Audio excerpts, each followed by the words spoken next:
So it's a Friday night. What are you planning on doing? You are now listening to Limited Trust, a Devastator podcast.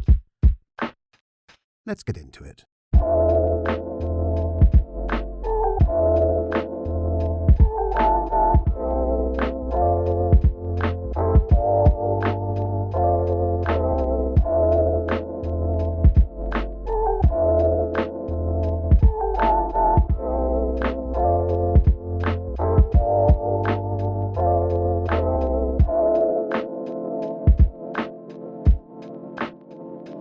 Episode 47, Limited Trust, a Devastator podcast.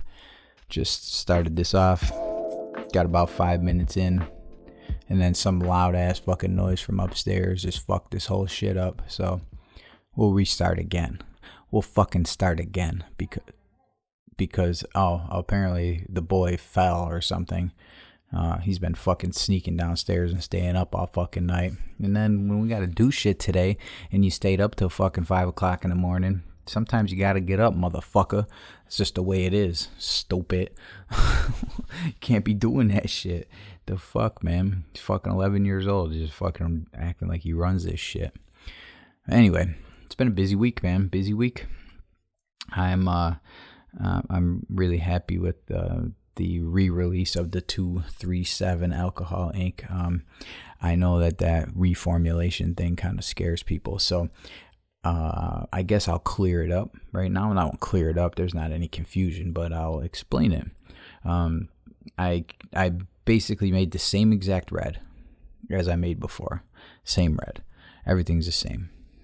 Same formula, same procedure. And then I added some things that I in my research that I thought might benefit it, and it has. That's always my intention when reformulating something. But also sometimes you wouldn't think so. But if you change the makeup, the chemical makeup of something, sometimes it does nothing, and other times it could ruin the way that it actually works, and other times it can enhance and improve the way it works. And that I'm not coming to you with that information from a scientific knowledge standpoint. I'm bringing that knowledge from a personal experience standpoint, where I've just seen adding things. Sometimes it makes the pigment fucking chunk up together. Sometimes it thins out everything too much, and you're not adding thinner. You added a different chemical, but that chemical acts as a thinning agent to another chemical that's in something. So this time I think it went off with it. I mean, I guess I shouldn't say that 100% because it's not been field tested yet. It's been test board tested on the fucking new basement temporary test board. But where I really think that it made the improvement is in the old 237, because I put like 2 or 3 ounces aside of the normal mix before I added the new shit, and I threw some spots on the test board, and then I rolled those as well, and they completely covered up in the first roll. So and then the new shit is just bleeding like the pink, like the violet. So I'm thinking it's a winner. I'm thinking that's a good thing. But I don't know. I don't know how it handles everything. I don't know how it stands up to everything, and I can't possibly know. Some people are always like, oh, well, how does it do, in the freezing cold? I don't fucking know, man. I don't know. I don't know. How does it do in the 135 degree heat that we're having, this once in a lifetime fucking heat wave? I don't know. I don't have a climate controlled torture test fucking test board. I got a piece of drywall fucking screwed into a support in my basement right now, and it looks like it fucking doesn't get painted over well, and that's about all I can fucking say. chemical testing looks very similar to Violet Pink too. So it's not as sticky though. I know that, like, to the touch, because I fucking just continue getting this shit all over me. It doesn't have the same tacky feeling. I don't know if that's a good thing or a bad thing. I guess we'll find out. But it definitely performs well. It writes well. It drips when you need it to. So I'm really happy about the 237. And if you didn't know, if you've been living under a fucking rock your whole life, 237 is a Shining reference, room 237, which is why all the nods to The Shining and all of the advertisements, which is a favorite movie of mine. I think I just posted on that thread shit last night. Fucking Dawn of the Dead 79, Cruel Intentions, and The Shining. With just a quick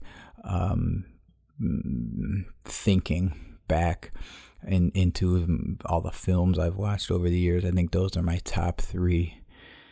But then I don't know. I mean, I do know pretty much, but because sometimes you come up with something, you go, oh yeah, well, what about Goodfellas? Goodfellas is a good one. Is that in the top 3 or is that in the top 5? Do I like fucking? I do think though. Number 1 is locked in at Dawn of the Dead, 1979. I fucking love that movie. I fucking had it on Betamax and I watched it until it fucking broke. It snapped in the fucking beta player, and then I had to learn at fucking 7 years old or 8 years old how to tape a tape back together and fucking cut the sides and shit. I was gonna say razor cut, but I didn't have a fucking razor then. I had scissors, so every time it would get to a certain point, and like even when I watched a movie today, it's coming up to that point, and I'm like, oh, here, this is where it used to fucking get all fuzzy, and it would get all fucked up for just fucking 20 seconds or 10 seconds or something like that, and then you'd be all nervous, like, oh shit, hope it doesn't eat that motherfucker right here. Because I did it at first, and I wrapped the tape around it, and I didn't fucking know, and it just got hemmed all up in the heads and shit. So then I had to take it all apart and do a single piece, bind the two together as close as you could get, and cut the fucking edges. It was a fucking total pain in the ass, but it was worth it though, because I watched that shit until I got rid of the Betamax player, because I only had about 7 movies for that bitch. And when I got it, I don't remember how the fuck I ended up with a yard sale or something. My mom was like, oh yeah.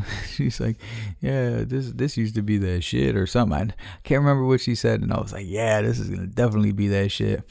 And then Betamax were kind of available. And then DVDs kind of got big.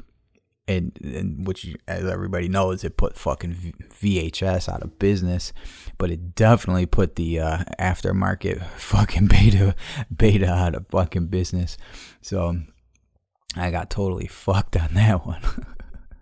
But who the fuck knew, But at the time, fucking, you could find Betamax and shit at garage sales and shit. But who the fuck knew DVD was about to come and smoke that shit? And now who knew that DVD wasn't gonna be shit anymore?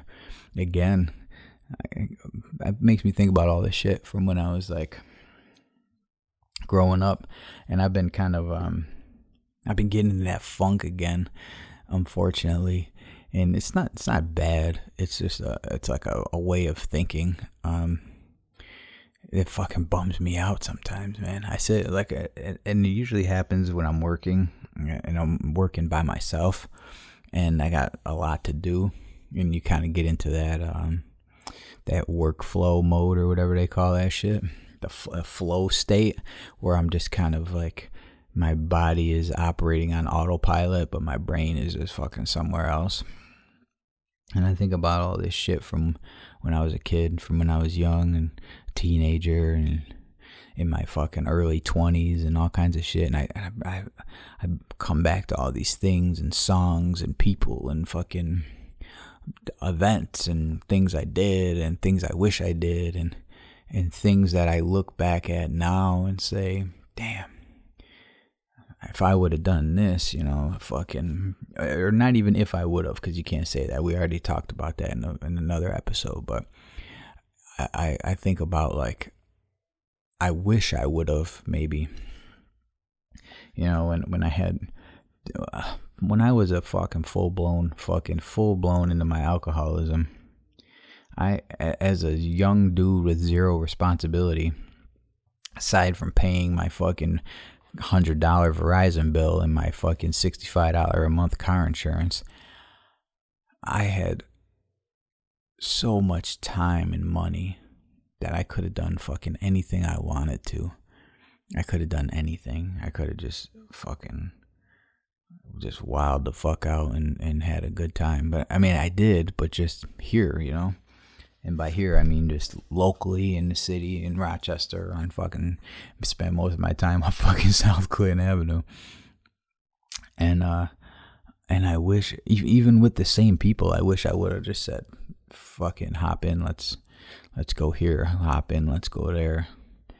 And I only really did that for a little while when I bought the Challenger and I just thought I was the coolest motherfucker on the planet. And then Erica said the other day, she was like, I mean, right at that time, you were fucking doing it. And I was like, yeah. And it made me smile a little bit, that because normally she like breaks my balls and shit, you know. So she's like, hey, what's that shit, son? And it was, man. I mean, I hate to say it like this, like you had to be there kind of thing, but I don't even know. You'd have to have like a fucking Bugatti or something right now to kind of pull that same feeling. Even then, man, people know Bugatti, like this shit no one had ever seen before. People had never seen that shit like out. It was like fucking that new. I was on that motherfucker. And especially in the area I was in, it was like a big deal. So I felt like I was a fucking goat. And but that was the only time I really went and had money still and did shit. And even that wasn't that fucking crazy. But I just remember we did a bunch of dumb shit, you know, all of us.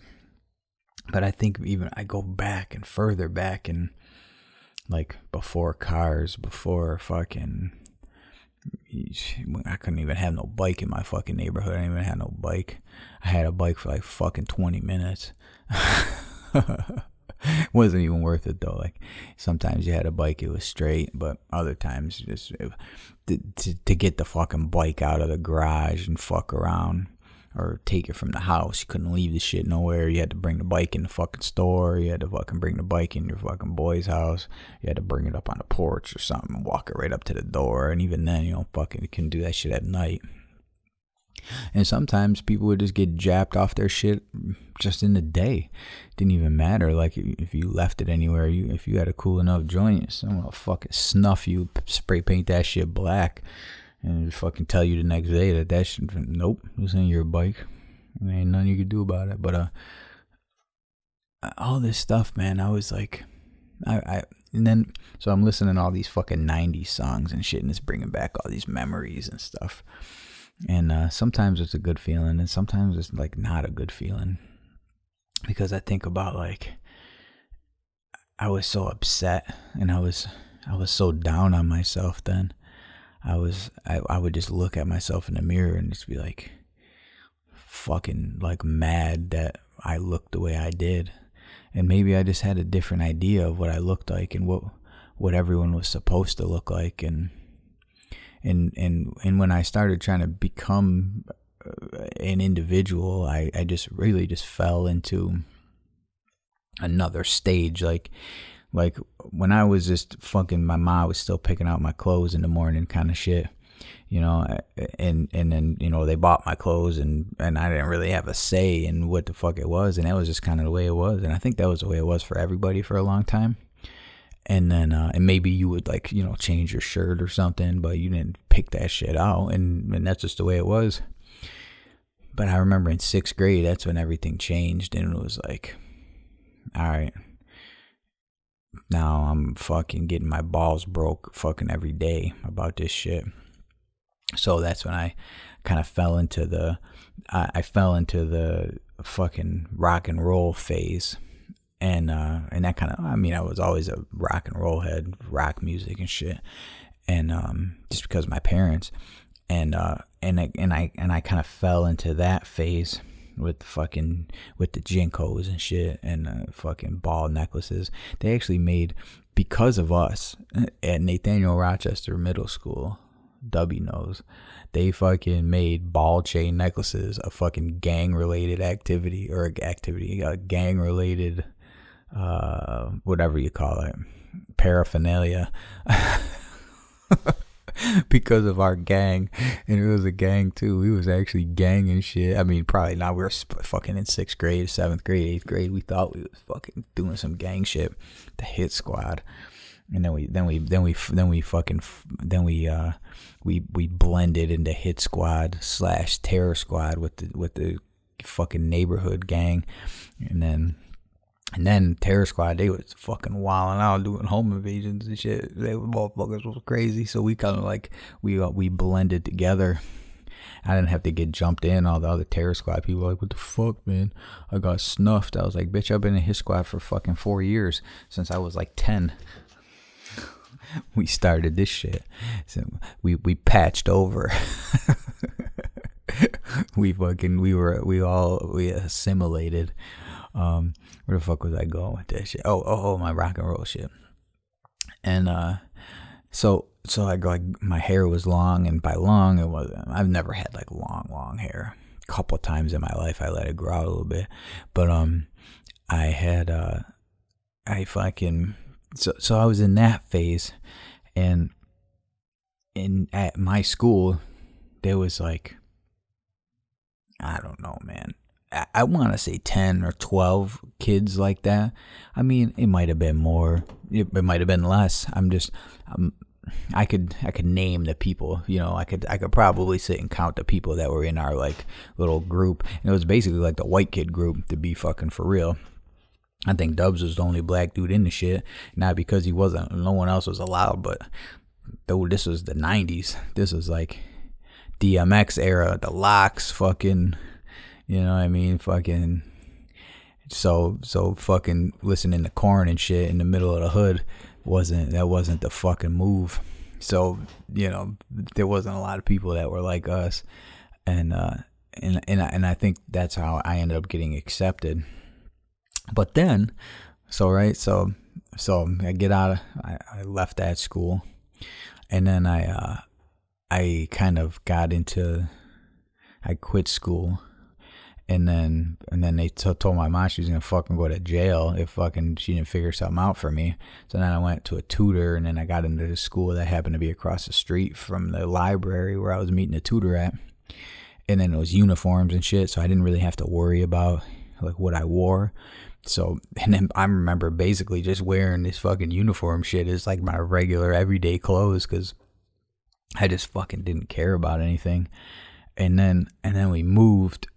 And then once I got taken out of the neighborhood and brought into the country, it like brought out this whole fucking like this ghetto ass side of me. Yeah, I mean, it was always there. I guess I lived in the quote unquote trenches in the fucking, when crack was busting in the West Side. But and then I was writing music and rapping and shit. So I kind of like made this transition from being this rock fucking long hair fucking mad at the world to this rap shit and this kind of fucking gangster rap ghetto fucking phase. And I think it was just because I was like a, I don't know what they say. I don't know, not a fish out of water, you know, but I fucking missed where I was from. And once, and I said this before too, I think, when I was in a classroom full of fucking white people, it just wasn't comfortable. It didn't make sense to me. I was like, this is not the way I grew up. And I know if you grew up a certain way, then you'll understand like that what I'm saying will sound foreign to you, like, well, that seems fucking normal to me, or, you know, or you were the same, like, that doesn't seem normal, and you can, you know, so that's what it was like, super fucking foreign, and I felt like an outsider, even though everybody looked like me, but they weren't me. They didn't talk like me. It was some soft ass shit. and as it should be, you know, I used to think that was weakness, but as I'm older now, I think like they didn't have that fucking nasty chip on their shoulder. They didn't yet, because I seen that it was progressively, everyone was trying to get more ghetto. 50 Cent fucking turned the world upside down with that shit. Then every fucking country bumpkin was fucking shoot 'em up shit. But I was like, I turned into something that I turned into something that I wasn't definitely anymore. I was from the hood. I lived in the hood. I fucking grew up in the hood. I played in the hood. I wasn't out fucking shooting people and shit. You know, we were doing our little dumbass bullshit and sold some fucking nickel and dime bags and fucking, you know, damn, I just like almost choked on my fucking spit. You heard that shit? You know, we did our little dumbass shit and just we're kind of like little bad kids and fucking thugging it from what we thought we were thugging it. But, you know, we weren't fucking killing people. We weren't fucking doing any wild shit. But then once I got into this tame environment, I was like, this shit is mad soft. I was like, this is fucking bullshit. You know, I got all those fucking felonies and stabbed people in the face once I left the fucking neighborhood. And I just fucking ended up stabbing a bunch of fucking suburb people. You know, I was like, I was fucking lost. But I wasn't lost. I mean, at that moment I was. My friend died. I was fucked up. I don't think I ever got over that. I probably still haven't. But that I'm just using that as an example to say that I was damaged and I was trying to belong, but I didn't want to belong. I wanted to be this fucking ghetto rebel and shit and I'm not going to conform. You're going to know what the fuck my deal is. You know what I mean? You're going to know what it is. I'm from motherfucking Otis Street, bitch. And only people from the city knew about Otis Street and Murray Street. Like anyone outside of fucking that Rochester or the greater Rochester area, they don't fucking know. Just like, yeah, whatever. Okay. And all they knew is you were from the city. You know, that could have been from fucking anywhere, you know, but So going through all these fucking changes as a youth, I fucking feel like I was always so focused on my identity that I missed out on a lot of shit. I didn't do a lot of things that I thought I wanted to do, or that I did want to do. I didn't do a lot of shit that I had the opportunity to do. I didn't do a lot of shit that I do regret not doing things. And I was so worried about how I looked. And I was ugly, and then I was fucking, I had pimples on my forehead, and, you know, just regular kid shit. And I didn't, I mean, even something as stupid as like being a pussy when it came to fucking eating food. You know, like, I remember the first time I had fucking blue cheese when I worked at the pizzeria. I was like, damn, I was like, this shit is mad good. You know, I ate a fucking a mild chicken slice and a blue cheese, and it fucking changed my life. I was like, yo, what a fucking sissy. You've been fucking bullshitting this whole fucking time. And now look at you eating some blue cheese like a big boy. But I keep getting, you know me. You know, if you've been listening, I go on these fucking tangents. But my mind is like wandering in all these different places recently, and I don't know if it's just because I've been busy and still trying to hold down the Devastator for it, or that I'm just I don't know, maybe I'm at some intersection in my life where it's time to fucking start figuring some shit out. I don't really know. I do know, but okay. So then it leads me to these other things, right? I'm like, damn, maybe I wish I would have did this, or I wish I would have did that. And I'm thinking like, all right, well, I could have Josh Kogovin on as a guest. And, you know, he played lots of music, and we played lots of music together. It fucking probably 10 or 15 years ago now. And I did my first I did like shows and shit out with them at little bar shows and all these different events and stuff. And I would go do a verse, and I tried to record their album for him in the band that he was in. And I had a lot of fun, and he's a fucking super nice dude. He's a super talented dude. And I'm thinking, I'm going to ask him if he wants to be a guest and come on and just talk about shit, because we had a lot of fun together. And then it makes me start thinking of like, oh yeah, then we did this, then we did that, then we did this. And I'm thinking, when fucking Mike 45, and we're going to get him out here, I start thinking, oh yeah, then the one night we did this, and then we went here, and then fucking, and all these little stupid ass things that we fucking used to do and talk about and laugh about. And then I come back to, damn, maybe I should have done this instead of bullshitting, or maybe I should have done that, or instead of going here, maybe we should have did this, or I don't know. I don't fucking know. It just is, it gets my brain thinking of all this shit, and sometimes it's like depressing, because then I feel ungrateful for what I have, and I'm not ungrateful for what I have, because I'm gonna look back at the times fucking with Aaron upstairs and talking shit to him, and fucking sitting out here in the podcast breaking his balls, and fucking and just driving around fucking with him, and one day I'm gonna think back of, damn, I wish I would have done this, I wish I would have done that, I wish we would have went here, or I wish we would have went there. But so it makes me wonder, like, is this all just, is that the way it is, Does that make sense? Is that the fucking way it is? Is it,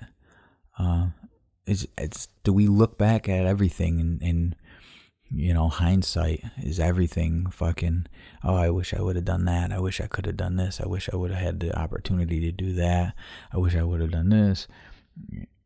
And I think it might be, I think, because I'm happy where I am. I love my kids. I would never change anything. I would always, if I could go back and change anything in the world, whatever I changed, it would still have to end up that I had them. So that I'm in a great place. I have fucking, I got all you guys. Fucking, you're all my friends. I got great friends. Fucking people that I talk to on a daily basis and try to keep up with on a daily basis, and I got a fucking, what I like to call a company, I don't know if it is really, but that people really enjoy. And I got, I'm not fucking eating cat food, and I work hard, but will I look back and say, damn, you work too much, maybe you should have done this, or damn, you did this, you should have done this, It's fucking easy to say, but, so I don't know, I'm at this point where I just don't know if I should be upset about these things I'm thinking about, or bummed out, or or how I should feel emotionally.